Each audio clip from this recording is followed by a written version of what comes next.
At exactly 11:47 on a Tuesday night, Marcus Whitfield stepped out of his private elevator into the marble lobby of his downtown headquarters.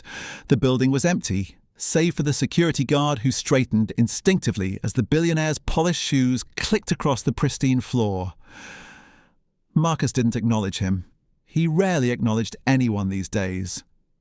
At 42, he had mastered the art of existing in a bubble of wealth so impenetrable that human connection had become an extinct concept in his world. The rain was coming down in sheets as his driver held the umbrella, escorting him to the waiting Bentley. Marcus slid into the leather interior, his mind already calculating tomorrow's hostile takeover of a family-owned manufacturing company in Ohio. 300 jobs would disappear, stock prices would soar. It was just business, he told himself, the same justification he'd used for every ruthless decision over the past 15 years. But tonight, something was different. As they glided through the empty streets, Marcus felt a gnawing restlessness that his usual remedies couldn't touch. The penthouse felt suffocating. His chef had prepared another perfectly plated meal that would taste like cardboard. His personal assistant had arranged his schedule down to the minute, leaving no room for spontaneity or surprise. Every aspect of his existence was controlled, curated, and utterly predictable. On impulse, he tapped the partition. "Stop here!" His driver glanced back, confused. They were in a part of downtown that Marcus Whitfield had no business visiting. Modest storefronts lined the street, their neon signs flickering against the rain-soaked windows. "Sir, are you certain?" "I said stop." Marcus stepped out into the rain, dismissing the driver with a wave. He needed to walk, to feel something other than the antiseptic perfection of his carefully constructed world. His $1,000 suit was getting soaked, but he didn't care. For the first time in years, he was making a decision that wasn't calculated for profit or advantage. The warm glow from a small diner caught his attention. Through the steamed windows, he could see a handful of late-night patrons hunched over coffee cups and plates of comfort food. It looked ordinary, unremarkable, real, everything his world was not. The bell above the door chimed as he entered, and conversation seemed to pause momentarily. His expensive clothes and commanding presence marked him as an outsider in this working-class sanctuary. But the moment passed, and the gentle hum of conversation resumed. Marcus chose a booth in the corner, sliding onto vinyl seating that had seen better decades. That's when he saw her. She moved between tables with practiced efficiency, refilling coffee cups and clearing plates with a grace that spoke of years perfecting the dance of service. Her name tag read, Elena, and there was something about her that made Marcus pause in a way he hadn't in years. It wasn't her appearance, though she was undeniably beautiful, in a natural, unadorned way that his usual companions with their surgical enhancements and designer everything could never achieve. It was something deeper, something in her eyes that suggested a depth of character that money couldn't buy. Elena approached his table with a genuine smile that reached her eyes. "Good evening. Coffee to start?" Her voice was warm, melodic, carrying just a hint of an accent that Marcus couldn't place.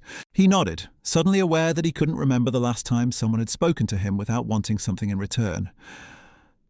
"Rough night?" she asked, setting down a steaming cup and noting his rain-soaked appearance. The question was simple, conversational, the kind of small talk that filled the spaces between strangers. But something in her tone suggested she actually cared about the answer. And that realization hit Marcus like a physical blow. When was the last time anyone had asked him how he was feeling and meant it? "You could say that," he replied, his usual guarded responses feeling inadequate in the face of her genuine concern. Elena studied his face for a moment, and Marcus felt exposed under her gaze. She saw through the expensive facade to something he'd forgotten existed. His humanity. "Well, you're in the right place then. Best coffee in the city, and sometimes that's all it takes to turn things around." As she moved away to attend to other customers, Marcus found himself watching her interactions with everyone in the diner. She knew the regular customers by name, remembered their usual orders, asked about their families and their troubles with authentic interest. An elderly man complained about his arthritis, and she brought him extra cream without being asked. A young couple argued quietly in the corner, and she somehow diffused the tension with a joke and a plate of pie they hadn't ordered. This was a world Marcus had never inhabited, where kindness wasn't a strategic move or a tax write-off, but simply the way people treated each other. Eleanor moved through it like a conductor, orchestrating a symphony of small human connections, each interaction genuine and meaningful in a way that made his boardroom victories feel hollow and empty. When she returned to refill his cup, Marcus found himself asking, "Do you always remember what everyone wants?" Elena laughed, a sound like silver bells that made something inside his chest tighten. "It's not about remembering orders. It's about remembering people. Mrs. Peterson there has been coming in for 12 years since her husband died. She orders decaf because caffeine keeps her up, but what she really needs is someone to talk to. Jimmy over there works 3 jobs to support his mom's medical bills. He pretends he's not hungry, so I always find a reason to comp his meal." She spoke about these strangers as if they were family, their struggles and joys woven into the fabric of her daily existence. Marcus realized he couldn't name a single person in his life who would describe him with such warmth and understanding. His relationships were transactions, his conversations negotiations, his very presence a calculation of power and advantage. "That's very kind of you," he said, the words feeling foreign on his tongue. Eleanor shrugged, as if kindness was the most natural thing in the world. "My grandmother used to say that we're all walking each other home. Sometimes the path is dark and scary, and we need someone to hold a light for us. Other times, we get to be the light for someone else." The simple wisdom of her words cut through decades of Marcus's carefully constructed cynicism. He had built an empire based on the assumption that people were fundamentally selfish, that kindness was weakness, that trust was a luxury only fools could afford. Yet here was this waitress, this stranger, proving him wrong with every interaction. "Your grandmother sounds like a wise woman," Marcus said. "She was. She raised me after my parents died in a car accident when I was 8. We didn't have much money, but she taught me that wealth isn't about what you have in your bank account. It's about what you have in your heart and how you share it with the world." The irony wasn't lost on Marcus. He had more money in his checking account than Elena would likely see in a lifetime. Yet sitting in this modest diner, he felt spiritually bankrupt. Every dollar he'd accumulated had been earned at the expense of human connection. Every success built on the assumption that others were obstacles to overcome rather than fellow travelers deserving of compassion. As the night wore on, Marcus found himself lingering in the diner longer than he'd intended. He watched Elena work, studied the way she transformed mundane interactions into moments of genuine human connection.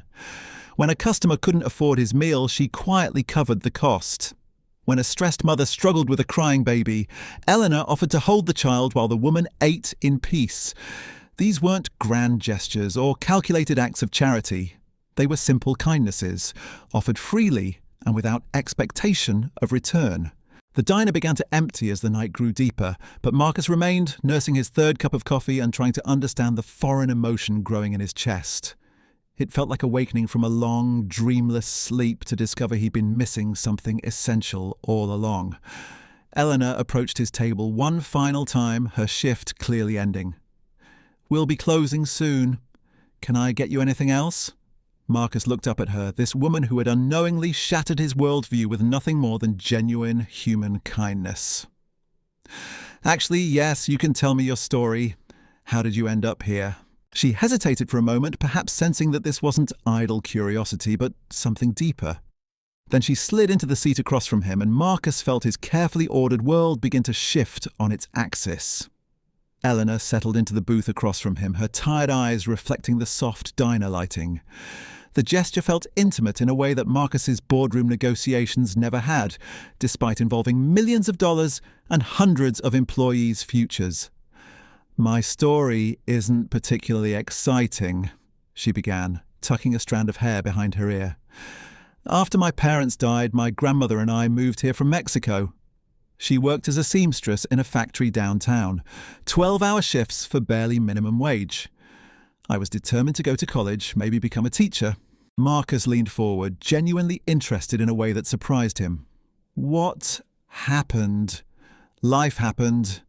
Grandmother got sick during my sophomore year at community college. Cancer. The treatments were expensive and insurance didn't cover everything. I dropped out to take care of her and started working here to pay the medical bills. The matter-of-fact way she described sacrificing her dreams struck Marcus like a physical blow. He thought of his own path to wealth, paved with opportunities and safety nets that money had provided. Elite schools, family connections, venture capital from his trust fund. He'd never had to choose between his education and a loved one's life.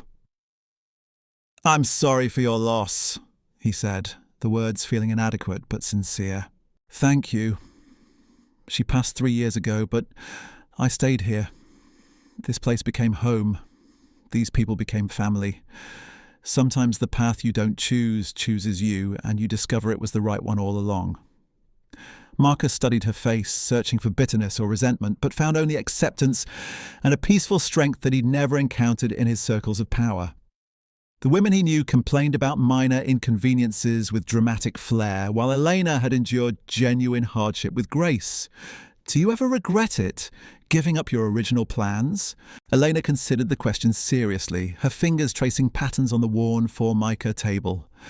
"I used to. For the longest time, I felt angry at the unfairness of it all. My classmates were graduating, starting careers, building the lives they'd planned while I was wiping down tables and memorizing coffee orders. But anger is exhausting, and it doesn't change anything." She paused, glancing around the nearly empty diner. Then one night, about a year after Grandmother died, this man came in. Homeless, probably hadn't eaten in days. He ordered just coffee, counting out coins from his pocket. I could see he was embarrassed, hungry, but too proud to ask for help. So I brought him a sandwich, told him another customer had left it untouched. Marcus watched her face transform as she spoke, a quiet radiance that had nothing to do with youth or beauty, and everything to do with purpose. He started crying right there at the counter. Said it was the first kindness anyone had shown him in months. In that moment, I realised something my grandmother always knew, but I'd forgotten. We're not here to collect achievements or accumulate things. We're here to take care of each other. The simplicity of her revelation made Marcus's throat tighten. He'd spent decades accumulating achievements and things, building monuments to his own success while carefully avoiding any situation that might require him to genuinely care for another human being. His charitable donations were tax write-offs managed by accountants. His relationships were strategic alliances or temporary pleasures. He'd insulated himself so completely from human need that he'd forgotten it existed. "You make it sound easy," he said quietly. "It's not easy at all," Elena replied with a sad smile. "Some days I'm tired and stressed, and the last thing I want to do is be kind to difficult customers. Some days I look at my bank account and wonder how I'm going to make rent, but those are the days when kindness matters most because that's when it costs you something." Marcus felt something crack inside his chest, a fissure in the armour he'd spent decades perfecting. "I don't think I know how to do that anymore." The admission surprised him. He'd built his reputation on never showing weakness, never revealing doubt or uncertainty. Yet here he was, confessing his spiritual poverty to a waitress in an all-night diner. Eleanor reached across the table and placed her hand over his. The gesture was simple, spontaneous, but it sent shockwaves through his system. When was the last time someone had touched him without wanting something in return? Her hand was warm, calloused from work, completely without artifice. "Everyone knows how," she said gently. "We just forget sometimes. We get scared or hurt or too busy building walls to remember that we're supposed to be building bridges." Marcus stared at their joined hands, hers small and work-worn, his manicured and soft from a life of luxury. The contrast seemed to represent everything wrong with his existence, yet her touch didn't judge or condemn. It simply offered comfort, connection, the basic human warmth he'd been starving for without realizing it. "I fired 300 people today," he said suddenly, the words escaping before he could stop them. "Well, Yesterday now, I bought their company and I'm shutting down their plant. 300 families will lose their income because I decided their jobs weren't profitable enough. He waited for her to pull her hand away to see the disgust in her eyes that he felt in his own heart. Instead, she squeezed his fingers gently. "That must be a terrible burden to carry," she said. The response was so unexpected, so fundamentally different from anything he'd anticipated, that Marcus felt tears prick at his eyes. He'd expected judgment, condemnation, perhaps anger. Instead, she'd seen through to the part of him that was suffering, the part that knew what he'd done was wrong but felt trapped by the momentum of his own success. "I tell myself it's just business," he continued, the words pouring out like water through a broken dam. "That I'm maximising shareholder value, that inefficiencies need to be eliminated. But the truth is, I don't even need the money anymore. I have more than I could spend in 10 lifetimes. I just don't know how to stop." Eleanor listened without interruption, her presence a safe harbour in the storm of his self-revelation. The diner around them had grown completely quiet except for the soft hum of refrigeration and the distant sound of rain against windows. "My grandmother used to tell me about a river near where she grew up," Elena said finally. "Every spring the snowmelt would make it rage so fast and powerful that it would tear away everything in its path, trees, rocks, even parts of the riverbank. But every autumn, when the water slowed down, life would return. Flowers would grow in the rich soil the flood had left behind." Marcus looked at her, trying to understand the metaphor. Sometimes we become so powerful, so fast-moving, that we forget we have the choice to slow down. But when we do, when we let ourselves be still, that's when beautiful things can grow. The wisdom in her words cut through his defences like light through darkness. For 20 years, he'd been the raging river, tearing through lives and communities in pursuit of ever greater success. He'd convinced himself that momentum was strength, that stopping meant weakness or failure. But sitting across from Elena, seeing the quiet power in her stillness, he began to understand a different kind of strength. "I don't know if I remember how to be still," he admitted. "Then maybe that's where you start," she said, finally releasing his hand but leaving the warmth of her touch imprinted on his skin. Not with grand gestures or dramatic changes, but with just being present in this moment, in this place, with another person who sees you as more than your achievements or your mistakes. The cook emerged from the kitchen, jangling keys and making it clear that closing time had arrived. Eleanor stood, smoothing her uniform and gathering her things, but she moved slowly, as if reluctant to break the spell that had settled over their conversation. Marcus stood as well, suddenly aware that this encounter was ending and feeling desperate to hold on to it somehow. "Can I ask you something?" "Of course." "Why were you kind to me tonight? You don't know anything about me, about what I've done or who I am." Elena smiled, that radiant expression that seemed to transform everything around her. "Because kindness isn't about who deserves it. It's about who we choose to be, regardless of circumstances. And besides," she added with a gentle laugh, "you looked like someone who needed a light held for them in the darkness." Marcus felt something shift inside him, a tectonic plate of his soul sliding into a new position. The man who had walked into this diner hours ago had been dead inside, a hollow shell animated by greed and ambition. But something in Elena's presence had awakened parts of him he'd thought were lost forever. As they walked toward the door together, Marcus realized he was at a crossroads. He could return to his penthouse, his empire, his carefully constructed isolation, and pretend this encounter had never happened. Or he could choose something different, something that terrified and exhilarated him in equal measure. The choice, he understood now, would define not just his future, but his very soul.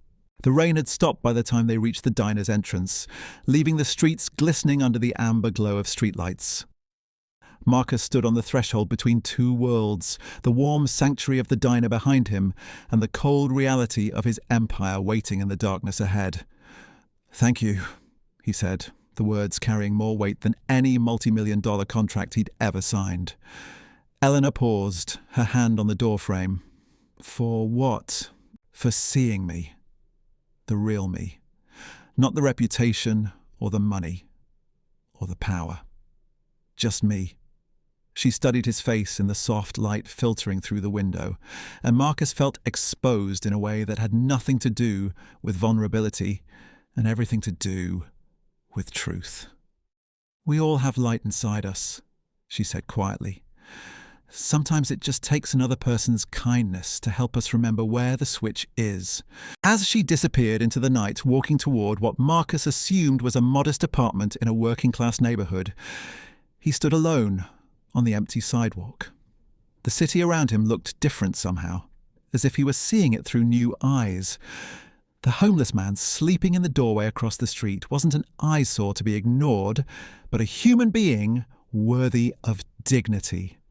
The late-night delivery driver hurrying past wasn't invisible, but someone with his own story of struggle and hope. Marcus pulled out his phone to call his driver, then hesitated. Instead, he began walking. His expensive shoes weren't designed for long distances on wet pavement, but he needed time to process what had happened to him in that small diner. Each step carried him further from the person he'd been, and closer to someone he wasn't sure he had the courage to become. By the time he reached his building, dawn was painting the horizon in shades of pink and gold. The security guard who had straightened so formally hours earlier looked surprised to see his employer walking through the lobby on foot, his suit wrinkled and his hair dishevelled. "Good morning, Mr. Whitfield. Shall I call your driver?" Marcus paused, really looking at the man for the first time in years. His name tag read Carlos, and there were family photos tucked discreetly behind his desk. A wife, children, grandchildren, smiling back from a world Marcus had never bothered to acknowledge. "Carlos," Marcus said, testing the name on his tongue. "How long have you worked here?" The guard blinked in surprise. 8 years, sir." "Do you enjoy the work?" The question seemed to confuse Carlos, as if enjoyment was a concept that didn't apply to his position. "It's steady work, sir. Pays the bills. Helps me support my family."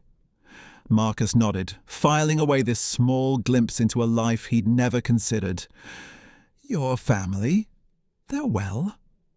Carlos's face transformed, the professional mask slipping to reveal genuine warmth. "Yes, sir. Thank you for asking." "My daughter just started nursing school. First in our family to go to college." "That's wonderful. You must be very proud." For the next few minutes, Marcus listened as Carlos talked about his daughter's dreams of becoming a pediatric nurse, his son's job at a local garage, his wife's small catering business. It was ordinary conversation, the kind of human connection that happened millions of times every day between people who saw each other as more than job titles or economic functions. When Marcus finally excused himself and headed to his private elevator, he carried with him the memory of Carlos's face lighting up as he spoke about his family's accomplishments. It was a stark contrast to the board meetings Marcus attended, where people spoke about quarterly earnings with the same passion Carlos reserved for his daughter's future. His penthouse felt different when he entered it. The Italian marble floors, the original artwork, the floor-to-ceiling windows offering a commanding view of the city below, all seemed like props in a play he no longer wanted to perform. The silence that had once felt like luxury now felt like isolation. The emptiness that had once represented freedom now felt like a prison of his own making. Marcus walked to his home office where dozens of framed awards and photographs documented his rise to power. Magazine covers featuring his face, handshakes with politicians and celebrities, ribbons being cut at grand openings of buildings that bore his name. But looking at them now, he felt nothing. They were achievements of a stranger, a man who had mistaken accumulation for accomplishment, dominance for success. On his desk sat the contract for tomorrow's acquisition, the paperwork that would eliminate those 300 jobs with his signature. The numbers were impressive, the projected profits substantial, the strategic advantages clear. Everything that had once excited him about the deal now felt hollow and meaningless. He thought of Elena's words about the raging river that destroyed everything in its path, and how beauty could only grow when the water slowed down and became still. For 20 years, he had been that destructive force, justifying the damage he caused as necessary for progress. But what if progress didn't require destruction? What if strength didn't require others to be weak? Marcus picked up his phone and dialed a number he'd never expected to use for anything other than standard corporate communications. "Harrison, it's Marcus Whitfield. I know it's early, but I need you to set up a meeting with the management. Yes, the acquisition team at the Ohio plant we discussed. No, I don't want to discuss severance packages. I want to discuss alternatives." His CFO's voice carried barely concealed frustration. "Sir, with respect, we've already run the numbers. The plant isn't profitable as currently structured. Closing it is the only financially sound decision." What if financial soundness isn't the only consideration? The silence on the other end of the line stretched long enough that Marcus wondered if the call had dropped. Finally, Harrison spoke, his tone carefully measured. "I'm not sure I understand, sir. Are you suggesting we keep an unprofitable operation running for sentimental reasons?" Marcus looked out his window at the city awakening below. Somewhere out there, Eleanor was probably getting ready for another day of serving coffee and kindness to strangers. Somewhere else, 300 families were going about their morning routines, unaware that a man they'd never met held their futures in his hands. "I'm suggesting we explore whether there might be ways to make it profitable that don't involve destroying people's livelihoods. Schedule the meeting, Harrison, and I want our best operational consultants there, not just the accountants looking for costs to cut." After ending the call, Marcus sat in his leather chair and stared at the acquisition contract. With one signature, he could proceed as planned, maintaining the trajectory that had made him wealthy beyond measure. Or he could choose a different path, one that acknowledged the human cost of his decisions. He thought of Eleanor's hand covering his, warm and real and accepting. He thought of her grandmother's wisdom about walking each other home, holding lights in the darkness. He thought of the man she'd fed with quiet dignity, and how that simple act of kindness had given her more satisfaction than Marcus's latest billion-dollar merger had given him.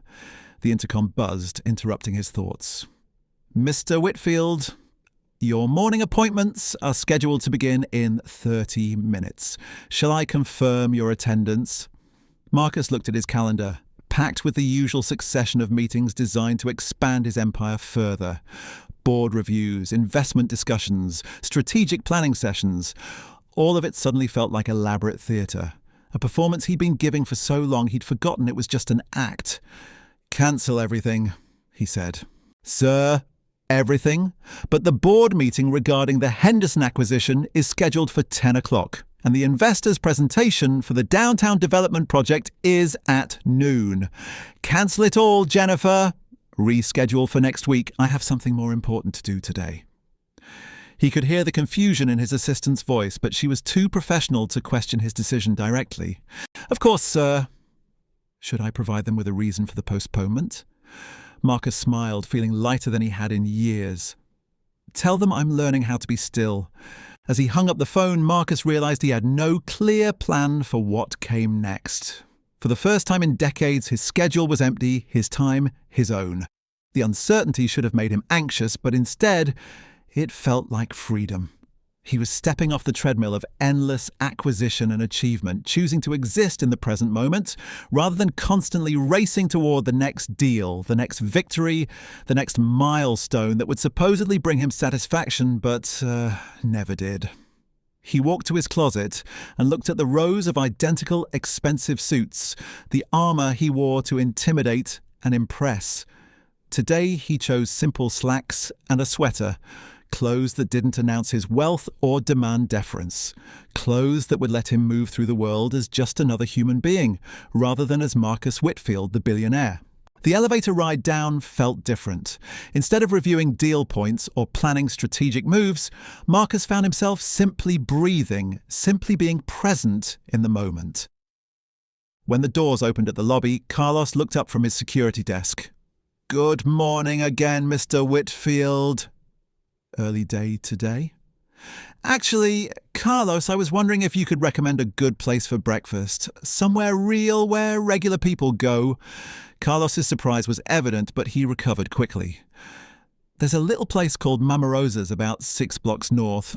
My wife and I go there on Sundays after church. Nothing fancy, but the food is honest and the people are good. Thank you. That sounds perfect. As Marcus walked out into the morning sunshine, he felt like an explorer setting out for uncharted territory. The streets looked different at this hour, filled with people heading to work, children walking to school, life unfolding in all its messy, beautiful humanity.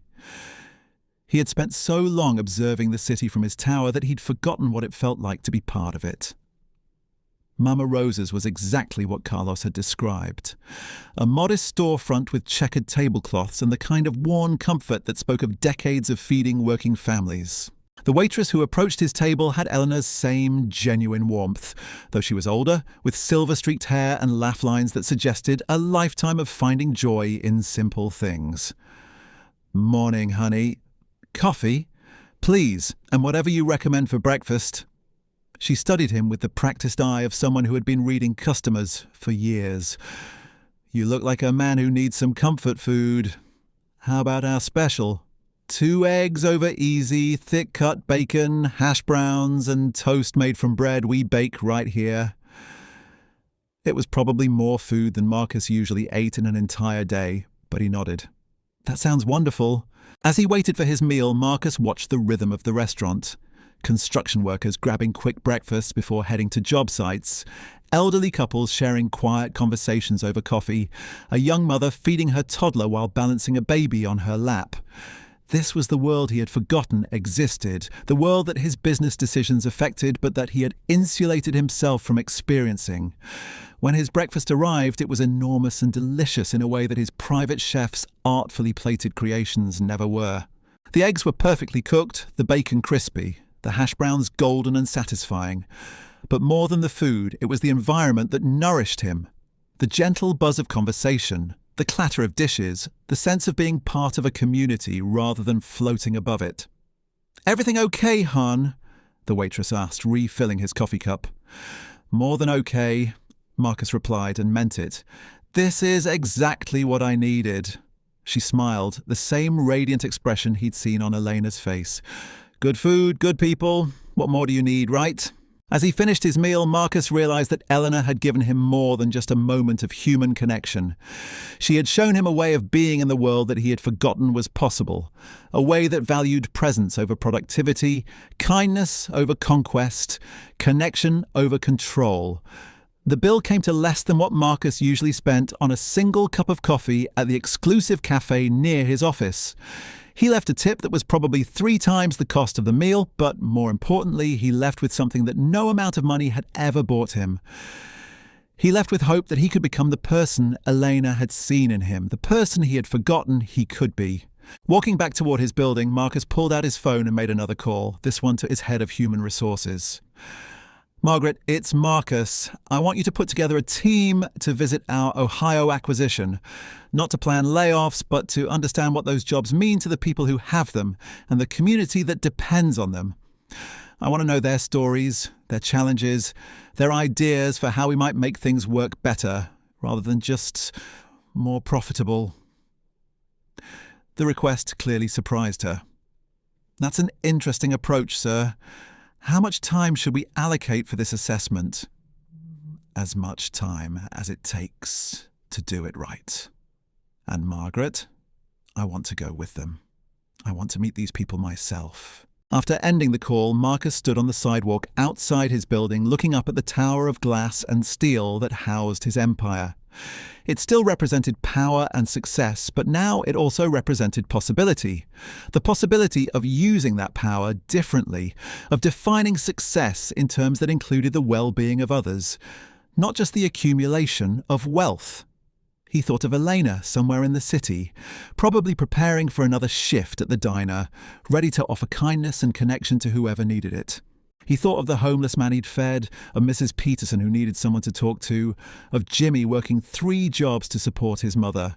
These were the people his decisions affected, the real human beings behind the statistics and profit margins. For the first time in years, Marcus Whitfield felt like he had a purpose that extended beyond his own ambition. He had been given a gift in that small diner, a glimpse of who he could become if he had the courage to change. The question now was whether he could sustain that transformation, whether he could build a new kind of legacy based not on what he could take from the world, but on what he could give back to it. The journey ahead would not be easy. Changing the culture of his company, finding ways to balance profit with purpose, learning to see employees and customers as human beings rather than resources to be optimized, all of it would require him to unlearn decades of conditioning and develop skills he had never needed in the ruthless world of high finance. But as he entered his building and nodded to Carlos, as he rode the elevator up to his penthouse with a new sense of purpose, Marcus knew that Eleanor had given him something invaluable. She had reminded him that kindness was not weakness, that true strength came from lifting others up rather than climbing over them, and that the most important transactions in life couldn't be measured in dollars and cents. The man who had walked into that diner the night before had been spiritually bankrupt despite his material wealth. The man who emerged was ready to discover what real richness felt like, measured not in acquisitions and achievements, but in connections made and lives touched. It was a different kind of empire he wanted to build now, one founded on the revolutionary idea that business could be a force for good, that success could include everyone, not just those at the top. The transformation that began in Elena's diner rippled outward like stones thrown into still water. Within a week, Marcus found himself in Ohio, walking through the manufacturing plant he had planned to shutter. But instead of seeing inefficiencies and redundancies, he saw faces. Real people with mortgages and children, dreams deferred and hopes hanging by threads. Tom Bradley, the plant supervisor, had worked there for 23 years. His weathered hands showed the calluses of honest labour, and his eyes held the wary intelligence of a man who had survived multiple rounds of corporate restructuring. He walked Marcus through the facility with the careful dignity of someone who knew his livelihood hung in the balance. "This line here produces our highest quality components," Tom explained, his voice steady despite the circumstances. "We've got workers who've been perfecting their craft for decades. You can't just replace that kind of knowledge overnight." Marcus paused at a workstation where an older woman was carefully inspecting electrical components. Her movements were precise, economical, the result of thousands of repetitions performed with pride. He thought of Elena's hands as she poured coffee, the same quiet mastery born of caring about the work itself, not just the paycheck it provided. "What's your name?" Marcus asked the woman. She looked up, startled to be addressed directly by the man whose signature could end her career. "Maria Santos, sir. I've been here 19 years. What do you like about the work?" The question seemed to surprise her as much as it surprised Tom Bradley and the other workers who had gathered nearby. Maria considered carefully before answering. "I like knowing that the parts I inspect go into machines that help people. Medical equipment, communication systems. When I do my job right, it means someone somewhere gets the care they need or can talk to their family. It matters." Her words hit Marcus with the force of revelation. Here was someone who found meaning in work that his spreadsheets had reduced to labour costs and efficiency metrics. She wasn't just an employee to be optimised or eliminated. She was a person who understood her role in a larger human story, who took pride in contributing something valuable to the world. "Maria, if you were running this plant, what would you change?" The question created a ripple of tension through the group. Workers weren't usually asked for their opinions during corporate visits, especially not by the man who held their jobs in his hands. But Maria straightened her shoulders and met his gaze directly. "The equipment on line 3 is outdated. We spend too much time on repairs that wouldn't be necessary with newer machinery. And we've got ideas for improving the quality control process, but management never asks what we think." What kind of ideas? For the next hour, Marcus listened as Maria and her colleagues described innovations they had developed but never been allowed to implement. Small changes that could improve efficiency without eliminating jobs. Process improvements that would increase quality while reducing waste. Solutions that came from the wisdom of people who lived with the work every day. Tom Bradley watched this exchange with growing amazement. In his 2 decades at the plant, he had never seen an executive actually listen to line workers, much less take notes on their suggestions. Most corporate visitors toured the facility like they were visiting a museum, observing from a distance without engaging with the human reality of the operation. "Why hasn't anyone asked for these ideas before?" Marcus asked. Tom exchanged glances with Maria before answering carefully. Previous management believed that workers should focus on their assigned tasks and leave the thinking to people with business degrees. The casual cruelty of that attitude struck Marcus like a physical blow. He thought of Elena's comment about holding lights for each other in the darkness. How many innovations had been lost because companies refused to see their workers as whole human beings capable of creative thinking? How many problems could have been solved if leaders had the humility to listen to the people closest to the actual work? Over the following days, Marcus held similar conversations throughout the plant. He met Sandra, a single mother who had worked her way up from the assembly line to quality control and was studying accounting at night school, dreaming of one day moving into the front office. He talked with Robert, a veteran who found purpose in the precision work after struggling with PTSD, and whose military experience had given him insights into logistics that could streamline their supply chain. Each conversation revealed layers of human complexity that his financial models had never captured. These weren't just workers to be managed or costs to be controlled. They were individuals with stories, aspirations, and knowledge that could make the plant not just viable, but profitable in ways that honored their humanity rather than exploiting it.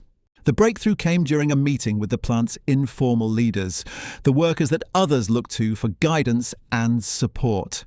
Marcus had learned enough by then to know that real change required their buy-in, not just compliance from management.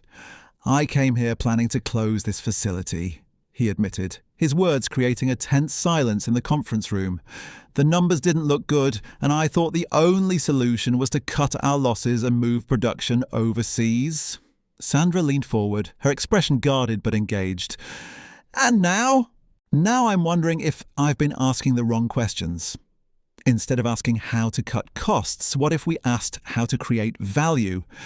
Instead of seeing this as a problem to solve, what if we saw it as an opportunity to build something better?" Robert, the veteran, spoke up. "What would that look like?" Marcus pulled out the notes he had been taking all week, pages filled with ideas and insights from his conversations with workers throughout the plant. "It would look like investing in the equipment you need to do your jobs well. It would look like implementing the process improvements you've identified. It would look like treating this plant not as a cost center to be minimized, but as a community asset to be strengthened." Tom Bradley had been quiet throughout the meeting, but now he leaned back in his chair with something that might have been hope flickering in his eyes. "That sounds expensive." "Short term, yes, but I'm starting to think we've been measuring the wrong things. What if we measured success not just by quarterly profits, but by the stability we provide to families and communities? What if we considered the value of institutional knowledge and worker loyalty, not just as costs on a balance sheet?" The idea was revolutionary in its simplicity. Instead of viewing the plant through the lens of extraction, seeing how much value could be pulled out before discarding what remained, Marcus was proposing a model based on cultivation. Investing in people and processes to create sustainable value that benefited everyone involved. Maria raised her hand tentatively. Would we really be able to implement our ideas? Or is this just talk to make us feel better about layoffs?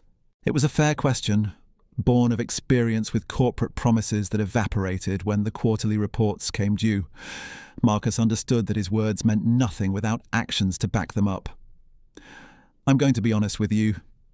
I don't know if this will work," I've never tried to run a business this way before, but I'm willing to try, and I'm willing to invest in making it work if you're willing to be partners in figuring it out. The word partners hung in the air like a foreign concept.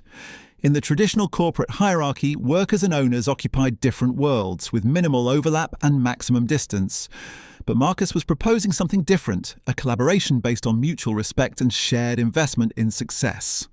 Sandra was the first to respond. What would partnership look like? Marcus had been thinking about this question throughout the week, influenced by his conversations with Eleanor and his growing understanding of what real leadership might mean. It would mean profit sharing when the plant does well. It would mean having worker representatives on the decision-making committees. It would mean investment in training and education so people can advance their careers. It would mean treating this as our plant, not my plant. The discussion that followed was unlike any business meeting Marcus had ever attended. Instead of presentations and PowerPoints, it was a genuine conversation about values and possibilities. Workers shared their experiences and concerns with an honesty that would have been impossible under the old hierarchical model. Management team members who had been skeptical of Marcus's new approach began to see the potential in ideas that came from the shop floor. By the end of the week, they had outlined a comprehensive transformation plan that would require significant upfront investment, but promised returns that couldn't be measured solely in financial terms. New equipment would improve efficiency and working conditions. Process improvements suggested by workers would reduce waste and increase quality. Profit sharing would align everyone's interests in the plant's success. Educational partnerships with local colleges would provide advancement opportunities for employees while creating a pipeline of skilled workers for the future. But perhaps most importantly, the plan established a new relationship between ownership and labour, one based on recognition that the people who did the work had valuable knowledge and deserved to be treated as full participants in the enterprise, not just costs to be managed. As Marcus prepared to return to his corporate headquarters, Tom Bradley pulled him aside for a private conversation. The plant supervisor's demeanour had evolved over the week from wary professionalism to something approaching cautious optimism. "I've seen a lot of executives come through here over the years," Tom said. "Most of them never talk to the people on the floor, never ask what we think. They look at charts and numbers and make decisions about our lives without ever seeing us as human beings." Marcus nodded, remembering his own past visits to facilities where he had indeed focused on metrics rather than people. "I'm trying to learn a different way." "What changed?" Tom asked. "I mean, if you don't mind me asking." This isn't how billionaires usually think about business. The question made Marcus pause and reflect on the journey that had brought him to this moment. A week ago, he wouldn't have been able to articulate what was different. Now, the answer felt clear. "I met someone who reminded me that kindness isn't weakness, and that real strength comes from lifting people up, not stepping on them. She helped me remember that we're all connected, that the decisions I make affect real people with real lives, and that success should be measured by how many people benefit, not just how much wealth I can accumulate." Tom studied his face, perhaps looking for signs of corporate doublespeak or calculated manipulation. But Marcus's sincerity was evident, born of genuine transformation rather than strategic positioning. Sometimes the most profound changes begin with the smallest encounters. Marcus Whitfield discovered that a conversation over coffee could reshape an empire, that genuine human connection was worth more than any acquisition, and that true wealth is measured not by what we accumulate, but by how many lives we touch with kindness. Elena's simple wisdom about walking each other home became the foundation for a new kind of business, one that proved profit and purpose could coexist when leaders have the courage to see employees as partners rather than expenses. Their chance meeting reminds us that we all have the power to be someone's light in the darkness, and that sometimes the most successful investment we can make is in each other's humanity.